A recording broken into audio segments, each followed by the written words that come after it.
नमस्कार और स्वागत है आप सबका विश्व शांति दर्शन के आज के न्यूज बुलेटिन में। इस बुलेटिन में हम देखते हैं कुछ सकारात्मक या पॉजिटिव खबरें।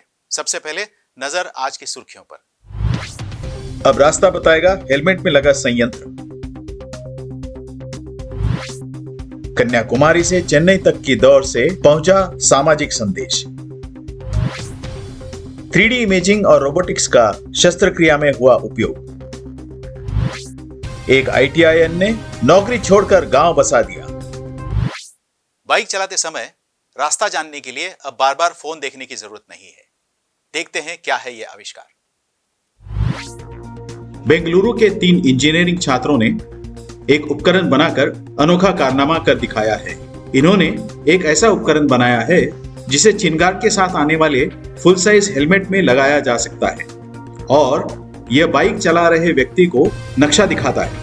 इस डिवाइस को चालक अपने हेलमेट में लगाकर मोबाइल ऐप से कनेक्ट कर सकते हैं।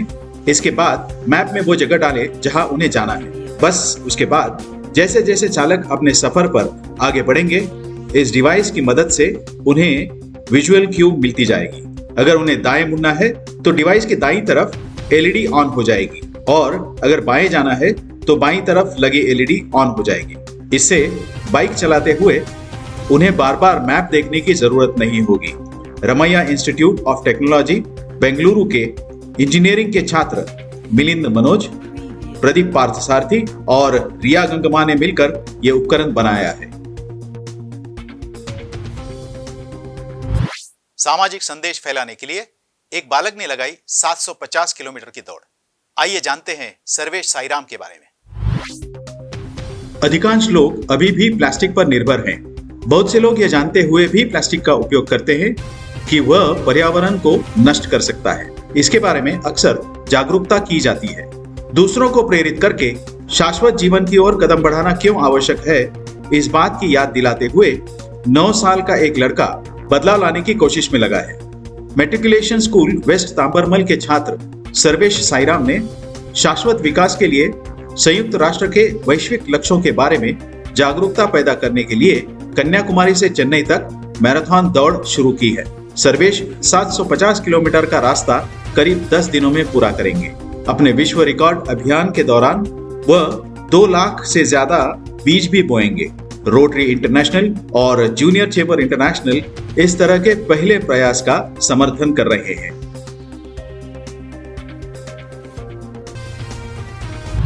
मेडिकल साइंस तेजी से बदल रहा है। हाल ही में की गई एक शस्त्रक्रिया में रोबोटिक्स और 3D इमेजिंग का उपयोग किया गया। लेते हैं ज्यादा जानकारी। रीढ़ की हड्डी के विकास से जूझ रही 2 किशोरियों की नई दिल्ली के एक निजी अस्पताल में 3D इमेजिंग तथा रोबोटिक्स के एकीकृत माध्यम से शस्त्रक्रिया की गई। इंडियन स्पाइन इंजरी सेंटर अस्पताल स्पाइनल, ऑर्थोपेडिक और न्यूरोलॉजिकल स्थितियों के लिए सबसे उन्नत न्यूनतम इन्वेसिव रोबोटिक प्रक्रिया के साथ 3D इमेजिंग सिस्टम को एकीकृत करने वाला देश का पहला स्वास्थ्य सुविधा केंद्र बन गया है। इस सर्जरी ने न केवल सर्जरी के दौरान स्क्रू डालने की सटीकता में सुधार लाने में मदद की है, बल्कि इससे पक्षाघात की जोखिम के साथ साथ अति रक्तस्राव और पोस्ट ऑपरेटिव दर्द के जोखिम को भी कम किया है।